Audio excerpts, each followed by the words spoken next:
بسم اللہ الرحمن الرحیم۔ شروع اللہ پاک کے ببرکت نام سے جو دلوں کا حال بخوبی جانتا ہے۔ السلام علیکم لسنرز، آپ سب کیسے ہیں؟ جو دوست اس چینل پر نئے آئے ہیں وہ برائے مہربانی چینل سبسکرائب کر کے بیل نوٹیفیکیشن آن کر دیں تاکہ نئی آنے والی ویڈیوز آپ کو سب سے پہلے مل جائیں۔ پیارے لسنرز، آج میں آپ کے لیے لائی ہوں عنبر ناگ ماریا سیریز کی قسط نمبر 11 سفید عقاب کا پہلا حصہ پیش خدمت کرنے جا رہی ہوں۔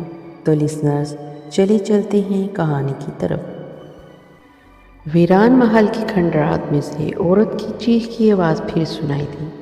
یہ آواز جس طرف سے آ رہی تھی ادھر ایک ٹوٹی ہوئی دیوار کے پاس زیتون کے گھنے درختوں کا جھنڈ تھا۔ عنبر بڑی احتیاط سے قدم بڑھاتا ہوا اس جھنڈ کی طرف بڑھ رہا تھا۔ اس دفعہ چیخ کی آواز بڑی قریب سے آئی تھی۔ شام کے سائے گہرے ہو رہے تھے اور ارد گرد پہاڑی ڈھلانوں پر اندھیرا پھیلنا شروع ہو گیا تھا۔ وہ ٹوٹی ہوئی دیوار کے پیچھے گیا تو اسے دو آدمیوں کے آپس میں باتیں کرنے کی آواز سنائی دی۔ عنبر دیوار کی اوٹ میں ہو کر ان کی باتیں سننے لگا۔ ان کی باتوں سے عنبر نے اندازہ لگایا کہ وہ دونوں ڈاکو ہیں اور کسی امیر سوداگر کی بیٹی کو اٹھا لائے ہیں اور اب اس کے بدلے میں اس سوداگر سے بہت سا مال و دولت حاصل کرنا چاہتے ہیں۔ انہوں نے لڑکی کے منہ میں کپڑا ٹھونس کر اسے کہیں قریب ہی چھپا دیا تھا۔ ایک ڈاکو دوسرے سے کہہ رہا تھا اس لڑکی کو ہلاک کر دیا جائے کیونکہ ہو سکتا ہے اس کا باپ مال و دولت دینے کی بجائے رومن سپاہیوں کو اطلاع کر دے اور وہ انہیں گرفتار کروا کے شیروں کے آگے ڈلا دیں، کیونکہ اس زمانے میں یہی دستور تھا کہ چوروں اور ڈاکو کو بھی بھوکے شیروں کے آگے ڈال دیا جاتا تھا۔ دوسرے ڈاکو کا خیال تھا کہ لڑکی کا باپ اپنی بیٹی کی بدنامی سے ایسا نہیں کرے گا، وہ ضرور مال و دولت لے کر آئے گا، وہاں آئے گا اور اپنی بیٹی کو چھڑا کر لے جائے گا، تو پھر ہمیں آج ہی رات اس لڑکی کے باپ کے پاس جانا چاہیے۔ ہاں، لڑکی کو اسی جگہ غار کے اندر چھپا دیتے ہیں۔ اس کے منہ میں کپڑا ٹھونس کر اسے پتھروں کے ساتھ باندھ دیا گیا ہے۔ کم وقت بہت شور مچا رہی تھی لیکن اب اس کی آواز بالکل نہیں نکلے گی، تو پھر چلو غار کے منہ پر پتھر رکھ دو۔ عنبر نے دیوار کی اوٹ میں چھپے ہوئے سنا کہ ڈاکو غار کے منہ پر پتھر چن رہے ہیں۔ لڑکی کی چیخ کی آواز اب بالکل سنائی نہیں دے رہی تھی۔ انہوں نے واقعی اسے غار کے اندر چھپا کر اس کے منہ میں کپڑا ٹھونس دیا تھا۔ پھر اس نے ڈاکو کو دیوار کی طرف بڑھنے کی آواز سنی اور وہ فوراً ایک درخت کے سائے میں چھپ گیا۔ دونوں ڈاکو اس کے قریب سے ہو کر گزر گئے۔ ان کی شکلیں بڑی ڈراؤنی تھی اور حلیہ بالکل ڈاکوؤں جیسا تھا۔ جب وہ کھنڈر میں سے باہر نکل گئی تو عنبر غار کی طرف بڑھا۔ غار کے منہ پر بڑے بڑے پتھر رکھے ہوئے تھے۔ دور سے دیکھنے پر کسی کو شک ہی نہیں ہو سکتا تھا کہ وہاں کوئی غار بھی ہے۔ عنبر نے پتھروں کو ہٹانا شروع کر دیا۔ جب پتھر کافی ہٹ گئے تو وہاں ایک سرنگ سی نمودار ہو گئی۔ عنبر خاموشی کے ساتھ سرنگ کے اندر داخل ہو گیا۔ اندر اندھیرا تھا۔ عنبر نے آواز دی، اے لڑکی، کیا تو اندر ہے؟ جواب دو، میں ڈاکو نہیں ہوں، میں تمہیں یہاں سے بچانے آیا ہوں۔ اس کی آواز کے جواب میں عنبر کو لڑکی کی ایسی آواز سنائی دی جیسے کسی کا منہ بند ہوتا ہے اور وہ بولنے کی کوشش کرتا ہے۔ عنبر اس آواز کی طرف بڑھا تو تھوڑے فاصلے پر اس نے اندھیرے میں ایک رومی لڑکی کو پتھروں کے ساتھ رسی سے بندھے ہوئے دیکھا۔ اس کے منہ میں کپڑا ٹھونسا ہوا تھا اور اس کے ہاتھ پاؤں بڑی مضبوطی سے پتھروں کے ساتھ بندھے ہوئے تھے۔ عنبر نے اس وقت بات کرنے کی ضرورت ہی محسوس نہیں کی۔ وہ جلدی سے آگے بڑھا اور سب سے پہلے ہاتھ پاؤں کھول دیے۔ لڑکی سے حیرانی سے دیکھ رہی تھی کہ اس نا امیدی میں یہ نیکی کا فرشتہ کہاں سے آ گیا۔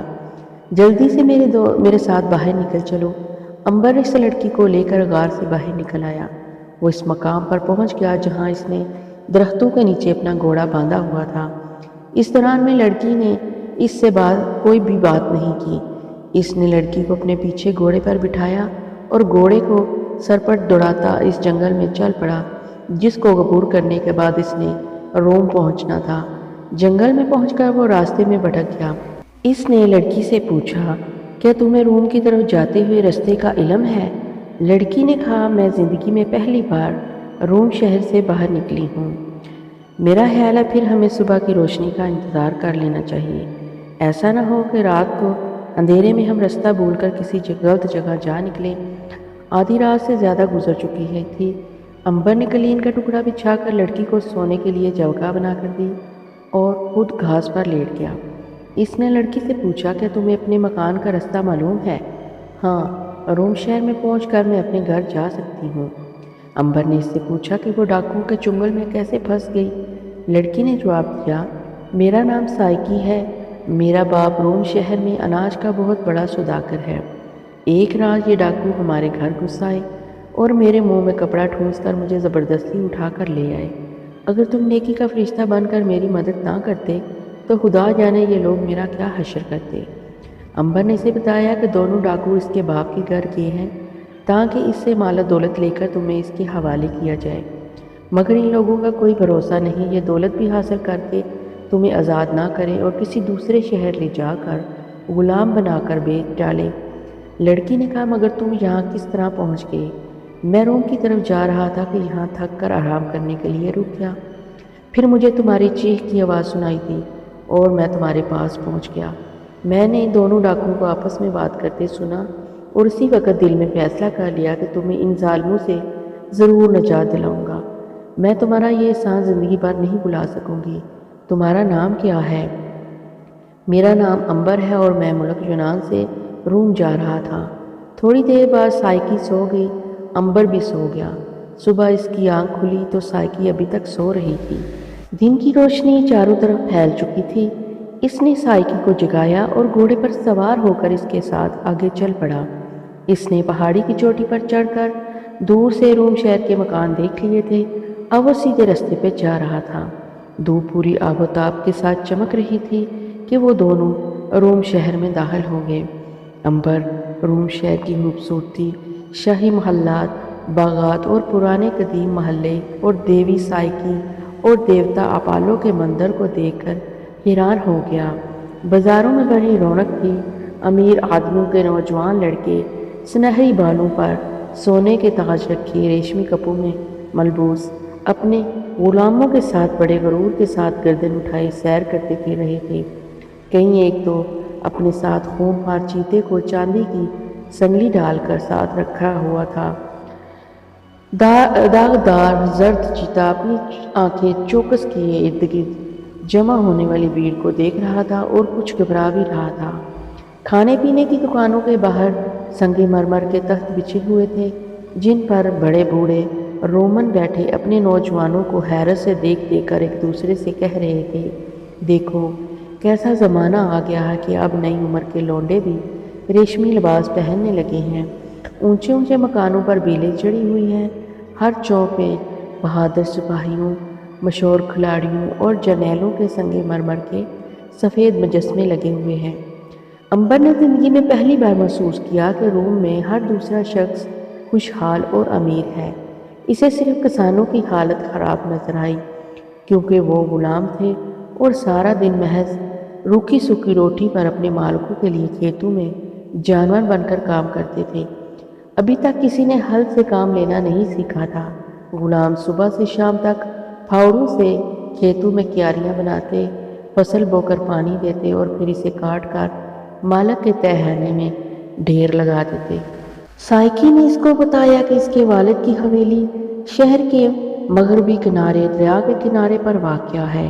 امبر نے دریا کے کنارے پہنچ کر دیکھا کہ سائیکی کے والد کی حویلی ایک حسین مقام پر واقع تھی۔ سائیکی امبر کو ساتھ لے کر اپنے باپ کے پاس آ گئی۔ اس کا باپ اپنی بیٹی کو دیکھ کر خوشی سے پھولا نہ سمایا۔ اس نے امبر کی طرف اشارہ کر کے پوچھا، بیٹی سائیکی، یہ نوجوان کون ہے؟ سائیکی نے جواب میں باپ کو بتایا کہ اس نوجوان نے اسے ڈاکو کے پنجے سے آزاد کروایا ہے۔ اس کا باپ ان دونوں کو دوسرے کمرے میں لے گیا اور اس نے نوکروں کو وہاں سے باہر نکال دیا اور امبر سے کہا، عجیب بات ہوئی کہ ابھی ابھی ان ڈاکوؤں میں سے ایک مجھے مل کر گیا ہے۔ اس نے مجھ سے مطالبہ کیا ہے کہ اگر میں اسے 1,00,000 روپے کے جوہرات دے دوں تو میری بیٹی کو چھوڑ دے گا۔ میں نے اس سے پھر کل آنے کا وعدہ لیا ہے۔ امبر نے کہا، مجھے ان کی ساری سازش کا علم ہے۔ وہ روپے کا مطالبہ کرنے آپ کی طرف آئی تھی کہ میں نے سائیکی کو آزاد کر کے اپنے ساتھ لیا اور یہاں پہنچ گیا۔ تو اب کیا خیال ہے؟ ڈاکو کیا کریں گے؟ وہ ضرور سائیکی کی تلاش میں میرے گھر دوبارہ آئیں گے۔ دراصل سائیکی کا باپ ایک شریف سوداگر تھا اور وہ ڈاکوؤں سے بہت ڈرتا تھا۔ اس کا خیال تھا کہ ڈاکو کو جب معلوم ہوگا سائیکی فرار ہو کر واپس اپنے گھر پہنچ گئی ہے تو وہ ضرور اس کی تلاش میں اس کے گھر آئیں گے اور اسے دوبارہ اغوا کر کر لے جائیں گے۔ امبر نے اسے تسلی دیتے ہوئے کہا، آپ فکر نہ کریں، اگر آپ نے ڈاکوؤں سے اس طرح ڈرنا شروع کر دیا تو پھر وہ آپ کو ساری عمر چین سے نہ بیٹھنے دیں گے۔ وہ آئے دن آپ سے روپے پیسے کا مطالبہ کرتے رہیں گے۔ سوداگر نے سہم کر پوچھا، مگر وہ تو سنگ دل ڈاکو ہیں، وہ تو مجھے اور میری بیٹی کو قتل کر دیں گے، ان سے پیچھا چھڑانا بڑا مشکل ہو جائے گا۔ امبر نے کہا، دنیا میں شریف آدمی کا کوئی بال تک بیکا نہیں کر سکتا۔ شریف آدمیوں کے دم قدم سے ہی دنیا میں شرافت کا نام زندہ ہوتا ہے۔ اگر آپ بھی ڈرنے لگے تو پھر شریف لوگوں کو کوئی نہیں پوچھے گا۔ لیکن میں کیا کروں؟ وہ لوگ تو آج رات نہیں تو کل رات ضرور آئیں گے۔ امبر نے کہا، انہیں آنے دیں، میں اتنی دیر یہاں آپ کے پاس رہوں گا۔ سائیکی نے بھی کہا، ہاں امبر بھائی، آپ ضرور یہاں ہمارے ساتھ رہیں۔ میرے بابا کا دل کمزور ہے، اگر ڈاکو آ گئے تو یہ ان کا مقابلہ نہیں کر سکیں گے۔ امبر نے وہاں اس وقت تک ٹھہرنے کا فیصلہ کر لیا جب تک ڈاکو آ کر واپس نہیں چلے جاتے۔ وہ رات گزر گئی، کوئی ڈاکو نہ آیا۔ دوسرے روز امبر تھوڑی دیر کے لیے باہر گیا اور 2-4 سراؤں میں گھوم پھر کر اس نے اپنے دوست ناگ پھنی کو تلاش کیا، مگر وہ اسے کہیں نظر نہیں آیا۔ دوپہر کے وقت امبر سوداگر کی حویلی میں آ گیا۔ اسے یقین تھا کہ اس رات ڈاکو ضرور وہاں پہنچ جائیں گے، چنانچہ وہ رات اس نے جاگ کر گزارنے کا فیصلہ کر لیا۔ اس نے سائیکی اور اس کے باپ کو پچھلے کمروں میں چھپا دیا اور خود باہر برآمدے میں تخت بچھا کر لیٹ گیا۔ آدھی رات گزر گئی، کوئی ڈاکو نہ آیا۔ امبر نے اٹھ کر چاروں طرف گھوم پھر کر اطمینان کیا اور پھر تخت پر لیٹ گیا۔ رات کے پچھلے پہر اس کی آنکھ لگ گئی۔ اچانک اس کی آنکھ کھلی تو اس کو نوکر جگا رہے تھے اور کہہ رہے تھے کہ مالک اور اس کی بیٹی غائب ہیں۔ امبر نے حیرانی سے آنکھیں ملتے ہوئے پوچھا، کہاں، کیسے غائب ہو گئی؟ نوکر نے اسے بتایا، ڈاکو نے عقبی دیوار کو توڑ کر انہیں کمرے کے اندر سے اغوا کر لیا ہے۔ امبر جلدی سے پچھلے کمرے میں آ گیا۔ دیوار آدھی ٹوٹی ہوئی تھی اور دونوں باپ بیٹی غائب تھے۔ ان کے ساتھ ہی لاکھوں روپے کے ہیرے جواہرات بھی چوری کر لیے گئے تھے۔ امبر بڑا حیران ہوا کہ ڈاکوؤں کو یہ کس طرح معلوم ہو گیا کہ دونوں باپ بیٹی پچھلے کمرے میں چھپے ہوئے ہیں۔ ضرور کسی نے یہاں سے انہیں اطلاع دی ہوگی، ورنہ وہ کبھی معلوم نہیں کر سکتے تھے۔ اس کا مطلب یہ تھا کہ خود سوداگر کے گھر میں کوئی نوکر ڈاکوؤں سے ملا ہوا تھا۔ امبر نے ایک ایک نوکر کو بلا کر پوری طرح سے پوچھ گچھ کی، مگر ہر کسی نے دیوتاؤں کی قسمیں کھا کھا کر کہا کہ وہ بے قصور ہے اور اس کا ڈاکوؤں سے کوئی تعلق نہیں۔ امبر بے بس ہو کر رہ گیا۔ وہ بلا وجہ کسی نوکر کو پکڑ کر رومی پولیس کے حوالے نہیں کر سکتا تھا۔ آخر ایک کنیز نے آ کر امبر کو بتایا، اسے ایک نوکر پر شک ہے۔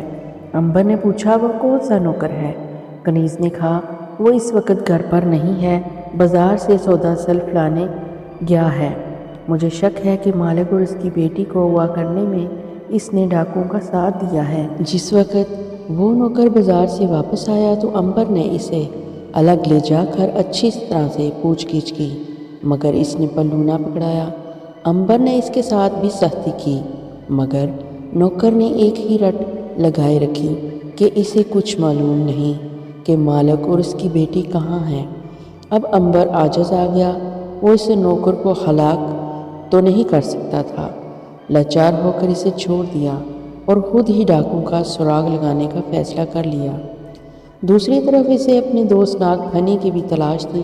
چنانچہ دوپہر کے کھانے کے بعد وہ ایک بار پھر حویلی سے نکلا اور شہر کی باقی ماندہ سراؤں کے چکر لگانے لگا۔ وہ ایک سرائے سے نکل کر دوسری سرائے میں جاتا اور لوگوں کو باتوں کرتے، کھانا کھاتے بڑے غور سے گور گور کر دیکھتا۔ وہ ایک موٹے سے آدمی کو گور رہا تھا کہ اس نے غصے سے کہا، کیوں میاں صاحبزادے، اوئے میری طرف یوں گور گور کر کیا دیکھ رہے ہو؟ معاف کرنا بڑے میاں، آپ کی شکل میرے مرے ہوئے چچا سے بڑی ملتی جلتی ہے۔ جہنم میں جائے تمہارا چچا اور تم، بھاگو یہاں سے نہیں تو مکہ مار کر سر توڑ دوں گا۔ امبر کھسیانی سے ہنسا وہاں سے نکل کر دوسری سرائے میں آ گیا۔ یہاں اس نے میز پر بیٹھے کھانا کھاتے ایک نوجوان کو دیکھا۔ معلوم ہوا کہ وہ نوجوان کھانا کھاتے ہوئے اپنی پلکیں بالکل نہیں جھپک رہا تھا۔ عنبر بڑا خوش ہوا کہ آخر اس نے اپنے دوست ناگ فنی کا سراغ لگا ہی لیا ہے۔ اسے 100% یقین تھا کہ وہی نوجوان اس کا دوست سانپ ہے۔ وہ اس کے قریب جا کر میز پر بیٹھ گیا اور ادھر ادھر دیکھ کر بولا، ناگ فنی، میں نے تمہاری تلاش میں سارا روم چھان مارا ہے۔ دیوتاؤں کا شکر ہے کہ آخر تم مجھے مل گئے۔ پہلے تو اس نوجوان نے کچھ نہ کہا، لیکن جب عنبر نے دوسری بار اس کی کہنی پکڑ کر کہا، ناگ فنی، تم سانپ ہی ہو نا؟ اس پر نوجوان کہنی جھٹک کر بولا، کون ہو تم؟ عنبر نے سرگوشی میں کہا، یار مجھے نہیں پہچانا، میں عنبر ہوں، تمہارا دوست، تمہارا محسن، اور تم ناگ فنی ہو، سانپ ہو۔ بکواس بند کرو جی، اگر پھر مجھے سانپ کہا تو میں حلق سے زبان کھینچ کر باہر پھینک دوں گا، چلو بھاگو یہاں سے۔ اب عنبر کو اپنی غلطی کا احساس ہوا، کیونکہ اس دوران میں اس نوجوان نے کئی بار پلکیں چپکائی۔ ظاہر ہے وہ سانپ نہیں تھا اور عنبر کو غلط فہمی ہوئی تھی۔ عنبر نے معذرت کی اور وہاں سے اٹھ کر 9-2-11 ہو گیا۔ وہ بڑا حیران تھا کہ آخر ناگ فنی کہاں چلا گیا۔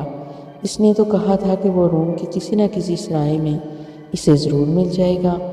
عنبر نے روم کی ایک سرائے چھان ماری تھی، مگر ناگ فنی کا کہیں نام و نشان تک نہیں مل رہا تھا۔ اب صرف ایک سرائے باقی رہ گئی تھی جو دریا کے پار تھی اور جہاں بڑے بڑے امیر کبیر سوداگر آ کر اترا کرتے تھے۔ عنبر اس سرائے کی طرف چل پڑا۔ یہ ایک عالی شان سرائے تھی۔ ایک خوبصورت تالاب کے کنارے سرائے کے دروازے پر اپالو دیوتا کے سنگ مرمر کا بت بنا ہوا تھا۔ ایک بڑے کمرے میں زمین پر قلین بچھے ہوئے تھے اور سوداگر آرام کر رہے تھے۔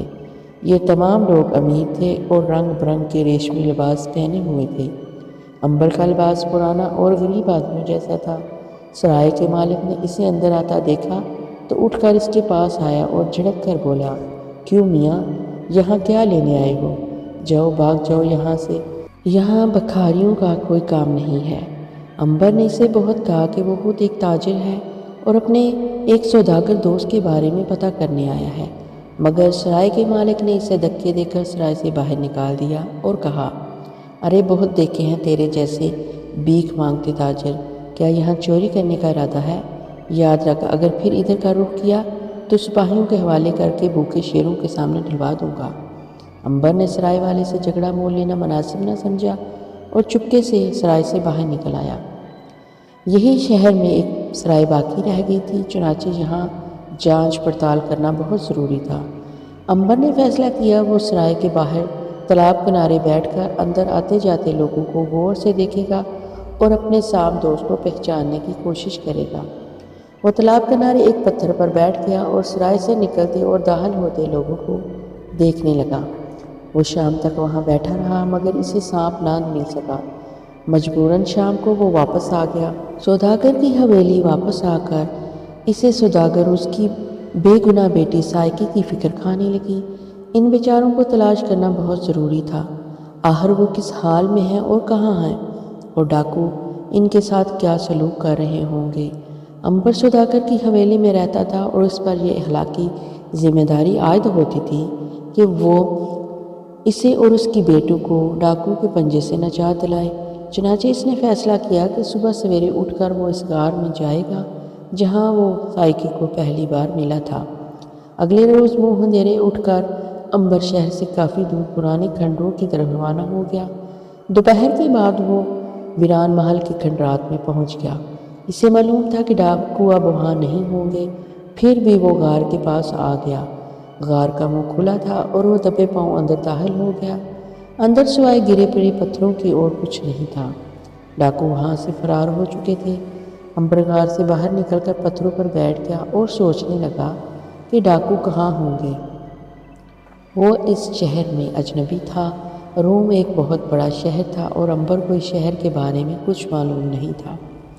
اسے اتنی ضرور خبر تھی کہ اس شہر پر ایک ایسا رومی شہنشاہ حکومت کرتا ہے جو بڑا ظالم اور بے رحم ہے، جو قیدیوں کو بھوکے شیروں کے آگے ڈال دیتا ہے اور بہت خوش ہوتا ہے اور شور مچاتا ہے، جس نے اپنی 2 بیویوں کو محض اس جرم کی بنا پر شیروں کے آگے ڈال دیا تھا کہ انہوں نے ایک بار اس کی طرف مسکرا کر نہیں دیکھا تھا۔ اس کا اس بڑے شہر میں جاننے والا بھی کوئی نہیں تھا۔ وہ کسی سے سائیکی اور اس کے سوداگر باپ کے بارے میں پوچھ بھی نہیں سکتا تھا۔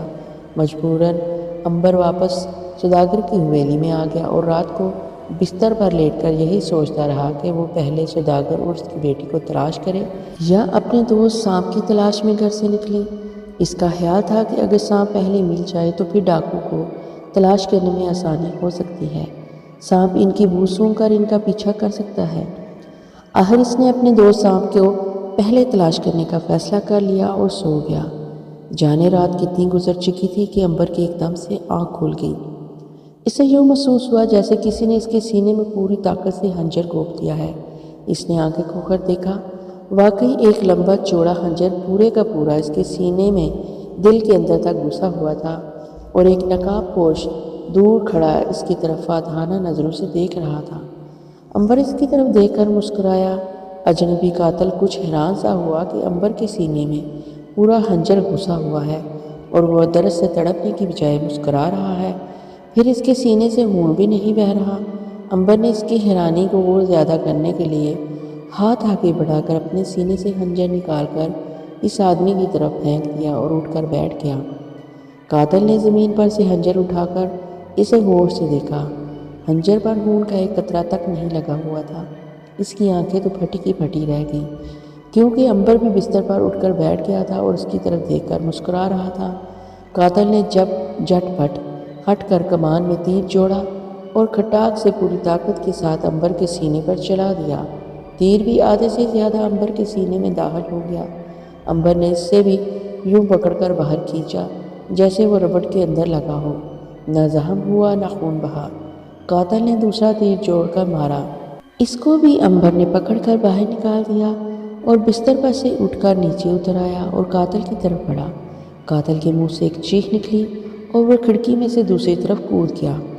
گھبراہٹ میں اسے معلوم نہ ہو سکا کہ وہ جس کھڑکی سے کود رہا ہے وہ تالاب پر نہیں بلکہ نوکیلی چٹانوں کے اوپر کھلتی ہے۔ چنانچہ نیچے جاتے ہی قاتل کا جسم نوکیلی چٹانوں سے ٹکرا کر پاش پاش ہو گیا۔ اس کی لاش کو گھر کے نوکروں اور کنیزوں میں سے کوئی بھی نہ پہچان سکا کہ وہ کون تھا۔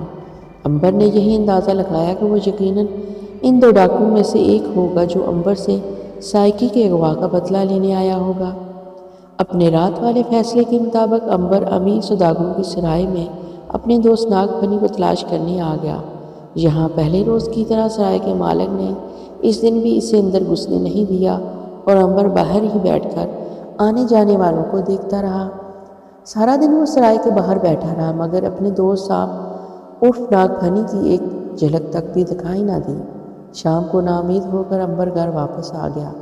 رات کے کھانے پر امبر نے کنیز سے باتوں ہی باتوں میں پوچھا، بی بی تمہارا کیا خیال ہے کہ وہ آدمی کون تھا جو مجھے جان سے مارنے آیا تھا مگر کھڑکی سے گر کر خود ہلاک ہو گیا؟ کنیز نے کہا، مالک میرا تو خیال ہے یہ وہی ڈاکوؤں میں سے ایک تھا، وہ آپ سے بدلہ لینے آیا تھا۔ میرا بھی یہی خیال ہے، مگر سوال یہ ہے کہ سوداگر اور اس کی بیٹی سائیکی کو ان لوگوں نے کہاں چھپا رکھا ہوگا؟ کنیز نے سرگوشی میں کہا، بڈھے غلام کو سب کچھ معلوم ہے، وہ ضرور ڈاکوؤں سے ملا ہوا ہے۔ امبر نے کہا، مگر وہ تو ایک بات بھی زبان سے نہیں نکالتا، چاہے جتنا پوچھو جتنا مارو خاموش رہتا ہے، یہی کہتا ہے کہ مجھے کچھ معلوم نہیں۔ مالک اسے مار کھانے کی عادت ہو گئی ہے، اس طرح وہ کبھی بھی نہیں بکے گا۔ امبر نے پوچھا، پھر اس سے ڈاکو کا کس طرح سراغ لگایا جائے؟ کنیز بولی، ایک ہی طریقہ ہے کہ چھٹی کے دن جب یہ شہر کی سیر کو جائے تو اس کا پیچھا کیا جائے، وہ ضرور ڈاکو سے جا کر ملتا ہوگا۔ اس نے ڈاکوؤں کے ساتھ بنا کر رکھی ہوئی ہے، جب ہی تو بڑے ٹھاٹ باٹ سے رہتا ہے۔ ٹھیک ہے، میں اس کا تعاقب کروں گا، تم کسی سے ذکر مت کرنا۔ میں کیوں ذکر کروں گا بھلا؟ میں اپنے مالک کی نمک حرام نہیں ہوں، میں تو اس کی وفادار ہوں۔ دیوتا میرے مالک اور اس کی بیٹی کو اپنی حفاظت میں رکھیں، جانے بیچارے کہاں ہوں گے، کس حال میں ہوں گے۔ امبر نے کنیز کو تسلی دی کہ وہ بالکل فکر نہ کرے، اس کے مالک اور بیٹی سائیکی کو ہر حال میں تلاش کیا جائے گا۔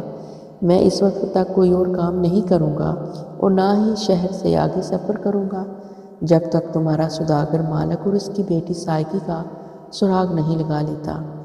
اب ذرا یہ دیکھتے ہیں کہ سام ناگ پھنی کس حال میں ہے اور کہاں ہے۔ ایران سے عنبر سے جدا ہو کر ناگ پھنی سیدھا روم کی طرف روانہ ہوا تھا۔ راستے میں جگہ جگہ پڑاؤ ڈالتا آرام کرتا ناگ پھنی ایک انسان کی شکل میں روم کی طرف مسلسل سفر کر رہا تھا۔ جب روم ایک دن کے سفر پر رہ گیا تو ناگ پھنی نے ایک چشمے کے کنارے رات گزارنے کا فیصلہ کیا اور زمین پر قلین بچھا کر لیٹ گیا۔ اس کا گھوڑا اس کے پاس ہی بندھا ہوا تھا۔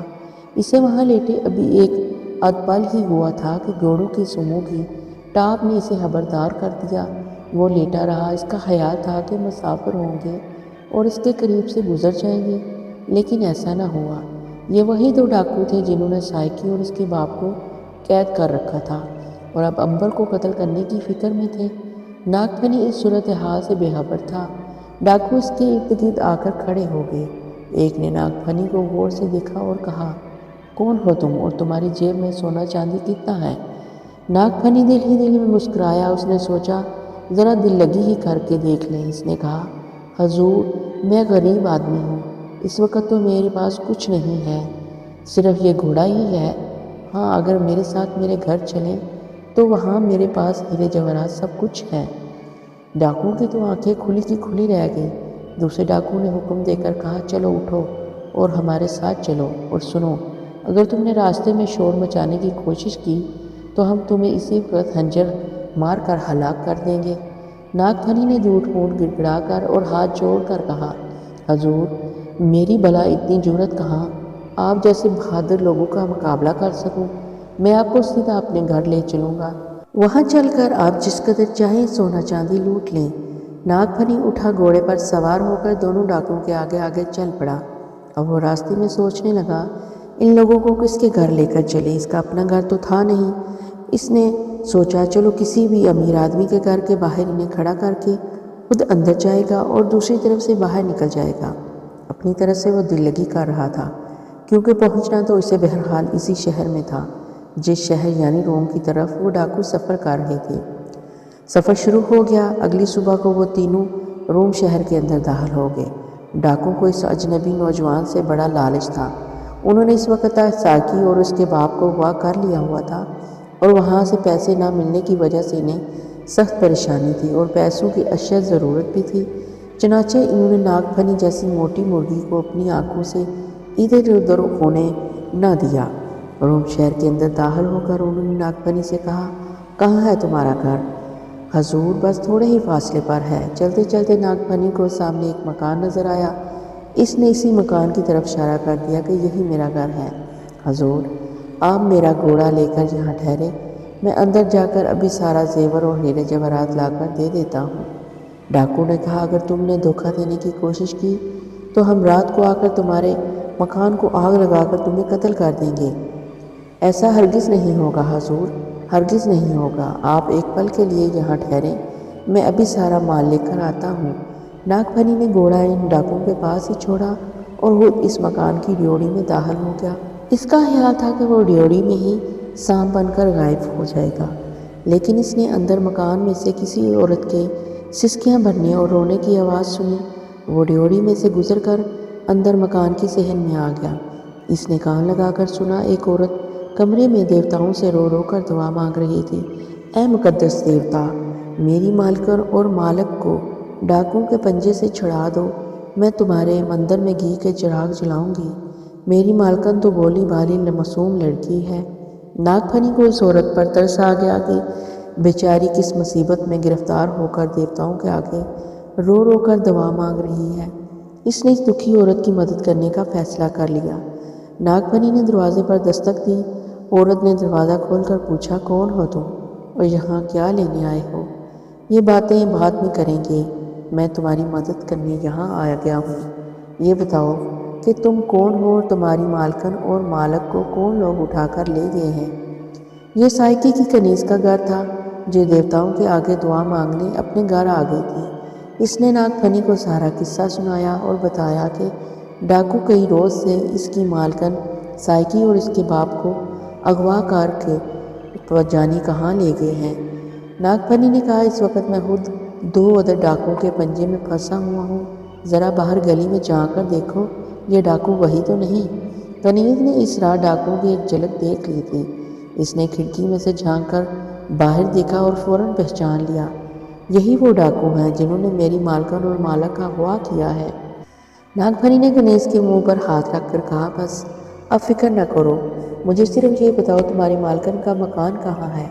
کنیز نے دریا کنارے والی حویلی کا پورا پتہ بتا دیا۔ ناگفنی کو ابھی تک معلوم نہیں تھا کہ اس حویلی میں امبر اس کا انتظار کر رہا ہوگا۔ اس نے کنیز کو وہیں چھوڑا اور خود باہر آ کر ڈاکوؤں سے کہنے لگا، حضور، میری ماں سارا سونا اور جوہرات لے کر دوسرے مکان میں چلی گئی ہے، آپ میرے ساتھ دوسرے مکان میں چلیے، میں آپ کو وہاں سے سارا مال لا کر دوں گا۔ ڈاکو نے تیش میں آ کر کہا، کمینے بکواس کرتا ہے، چل ہمارے ساتھ جنگل میں، ہم تجھ سے سارا مال برآمد کر لیتے ہیں۔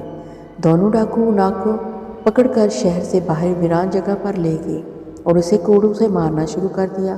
تھوڑی دیر تک تو ناگفنی خاموش رہا، پھر اس نے سوچا کہ بھاڑ میں جائے ایسا مذاق اور دل لگی، یہ کم بخت تو مجھے مار کر ہی دم لیں گے۔ فوراً پھنکار مار کر سیدھا ہو گیا اور ایک خونخوار شیر بن کر اس زور سے دوڑا کہ دونوں ڈاکو ششدر ہو کر رہ گئے۔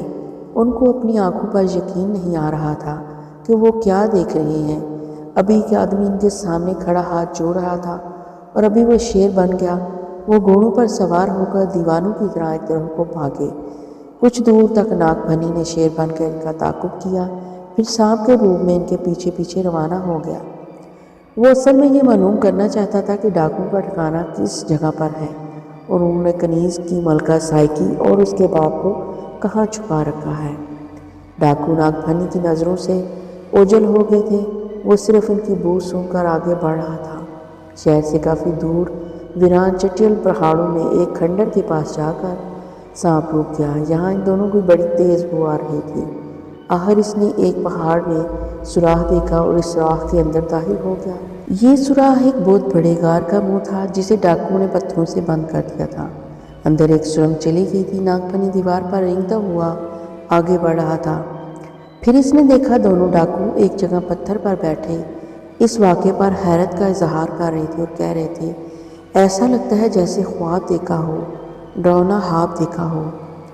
وہ ایک ڈراؤنا خواب ہی تھا جو ڈاکو نے دیکھا تھا اور اب وہ ایک اور ڈراؤنے خواب کو دیکھنے والے تھے۔ سانپ دیوار کے ساتھ لگا ان دونوں کی باتیں سن رہا تھا۔ وہ یہ معلوم کرنا چاہتا تھا کہ ڈاکو نے سائیکی اور اس کے والد کو کس جگہ چھپا کر رکھا ہے۔ اتنے میں ایک ڈاکو نے کہا، میں تو کہتا ہوں اس بڈھے کا کام تمام کر کے سائیکی کو کسی دوسرے شہر میں لے جا کر فروخت کر دیتے ہیں۔ ہاں ان کا ایک بوجھ ہم نے اپنے کندھوں پر اٹھا رکھا ہے۔ جیسے تمہاری مرضی، لیکن آج کا دن انتظار کر لو، شاید وہ ہمیں بتا دے کہ اس نے اپنا خزانہ کس جگہ چھپا رکھا ہے۔ ٹھیک ہے، لیکن آج اس کی زندگی کا آخری دن ہوگا۔ کل تک وہ خزانے کا پتہ بتائے یا نہ بتائے، ہم اسے ضرور ٹھکانے لگا دیں گے۔ ٹھیک ہے۔ اس کے بعد انہوں نے اٹھ کر دیوار کے عقب میں جا کر سوراخ دار دروازے کو کھولا اور اندر داخل ہو گئے۔ تھوڑی دیر بعد وہاں سے سائیکی کی چیخوں کی آوازیں سنائی دینے لگیں۔ صاف معلوم ہو رہا تھا کہ ڈاکو اس معصوم لڑکی پر ظلم کر رہے ہیں تاکہ اس کا باپ بیٹی کو مار پڑتے دیکھ کر خزانے کا پتہ بتا دے۔ سانپ سے سائیکی کی چیخیں برداشت نہ ہو سکیں۔ وہ دیوار سے رینگتا ہوا سوراخ دار دروازے کی اوٹ میں آ گیا۔ اس نے دیکھا کہ ڈاکوؤں نے دونوں باپ بیٹی کو زنجیروں کے ساتھ دیوار کے ساتھ باندھ رکھا ہے۔ ایک ڈاکو ہنٹر سے بیچاری سائیکی کو بری طرح پیٹ رہا تھا اور وہ رو رو کر رحم کی بھیک مانگ رہی تھی۔ سائیکی کے جسم سے خون بہہ رہا تھا مگر ڈاکو کو بالکل رحم نہیں آ رہا تھا۔ سانپ کو بے حد غصہ آ گیا۔ اس نے اسی وقت دونوں سنگ دل انسانوں کا کام تمام کرنے کا فیصلہ کر لیا۔ اب دیکھنا یہ تھا کہ وہ پہلے کس کو ڈس کر ہلاک کرے۔ سانپ نے دیکھا کہ ایک ڈاکو تو سائیکی کو مار رہا تھا اور دوسرا پتھر پر آرام سے بیٹھا بطخ کی بنی ہوئی ٹانگ چبا رہا تھا۔ سانپ نے دوسرے ڈاکو کو پہلے ڈسنے کے لیے چن لیا اور بہت سوچ سمجھ کر دیوار کے ساتھ ساتھ رینگتا ہوا اس کی طرف بڑھنے لگا۔ جب وہ دوسرے ڈاکو کو پیچھے آ کر آہستہ آہستہ پھن پھلا کر کھڑا ہونے لگا تو سائیکی کے باپ نے اسے دیکھ لیا اور خوف کے مارے اس کے منہ سے چیخ نکل گئی، سانپ سانپ! اتنا سن کر ہنٹر والے ڈاکو نے پلٹ کر پیچھے دیکھا، مگر اس دوران میں سانپ اپنا کام کر چکا تھا۔ اس نے لپک کر دوسرے ڈاکو کو ڈس دیا اور اب غار کے اندر کہیں غائب ہو چکا تھا۔ دوسرا ڈاکو ٹانگ پکڑ کر بیٹھ گیا تھا۔ پہلے ڈاکو نے خنجر نکال کر سانپ کے کاٹے ہوئے زخم کو کریدنا شروع کر دیا، لیکن ناگ پھنی کا زہر کوئی معمولی زہر نہیں تھا۔ یہ ایک ایسے سانپ کا زہر تھا جو 200 برس سے اس زمین پر زندہ تھا۔ اس کا زہر تو پلک جھپکتے ہی دوسرے ڈاکو کے خون میں شامل ہو کر اس کے سارے بدن میں پھیل گیا تھا۔ پہلا ڈاکو خنجر سے زخم کرید رہا تھا کہ دوسرا ڈاکو بے جان ہو کر زمین پر گر پڑا اور طیش میں آ کر سائیکی اور اس کے باپ کی طرف مڑا اور ہنٹر سے ان دونوں کو بتاشا مارنے لگا۔ ذلیل انسانوں، صرف تمہاری وجہ سے میرا دوست مر گیا ہے، اب میں تم دونوں کو بھی زندہ نہیں چھوڑوں گا، اپنی موت کے لیے تیار ہو جاؤ۔ اور اس کے ساتھ ہی ڈاکو نے ہنٹر پھینک کر میان میں سے تلوار نکال لی اور ہوا میں لہرا کر ان کی طرف بڑھا۔ دوسری طرف سانپ بھی دوبارہ حملہ کرنے کے لیے موجود تھا۔ وہ ڈاکو کے پیچھے آ کر اپنا پھن پھیلا چکا تھا۔ جو ہی ڈاکو نے تلوار فضا میں بلند کی، سائیکی کے منہ سے چیخ نکل گئی اور سانپ نے فوراً منہ آگے کر کے پہلے ڈاکو کو بھی پنڈلی پر ڈس لیا اور پھر پتھروں کے پیچھے جا کر چھپ گیا۔ ڈاکو تو خوف زدہ ہو کر وہیں بیٹھ گیا۔ تلوار اس کے ہاتھ سے گر پڑی اور اس کا سارا بدن زہر کے اثر سے کانپنے لگا۔ سانپ دیوار کی اوٹ میں ہو گیا۔ یہاں اس نے پھنکار ماری اور پھر سے انسان کے روپ میں آ گیا اور سامنے آ کر دم توڑتے ہوئے ڈاکو سے کہنے لگا، تم جیسے ظالم اور قاتل لوگوں کا یہی انجام ہونا چاہیے تھا۔ ڈاکو نے ہاتھ جوڑ کر کہا، دیوتا کے لیے میری جان بچا لو، میں زندہ رہنا چاہتا ہوں، مجھ پر رحم کرو۔ ناگ پھنی نے کہا، تم نے کسی انسان پر رحم کھایا ہوتا تو آج تم پر بھی کوئی رحم کھاتا۔ تم نے ہمیشہ بے گناہ لوگوں پر ظلم کیا، اب اپنے کیے کی سزا بھگتو، میں تمہاری کوئی مدد نہیں کر سکتا۔ ناگ پھنی کی آنکھوں کے سامنے پہلے ڈاکو نے دم توڑ دیا۔ زمین پر دونوں ڈاکوؤں کی لاشیں پڑی ہوئی تھیں۔ ناگ پھنی نے آگے بڑھ کر دونوں باپ بیٹی سائیکی اور اس کے باپ کو زنجیروں سے کھول دیا۔ سائیکی کے باپ نے کہا، نیک دل نوجوان، تم کون ہو اور تجھے کیسے پتا چلا کہ ہم باپ بیٹی جہاں زندگی اور موت کے درمیان لٹکے ہوئے ہیں؟ بس پتہ چل ہی گیا، میرے ساتھ چلیے، میں آپ کو آپ کے گھر چھوڑ آتا ہوں۔ تو پیارے لسنرز، یہاں تک کی کہانی آپ کو کیسی لگی؟ اپنی رائے کا اظہار کمنٹ باکس میں ضرور کریے گا، کیونکہ آپ کی رائے میرے لیے بہت قیمتی ہے، اور پلیز مجھے سپورٹ کریے گا۔ اس کہانی کا اگلا حصہ جلد ہی لے کر آؤں گی، تب تک کے لیے اپنی دعاؤں میں یاد رکھیے گا۔ اجازت دیجیے، اللہ حافظ۔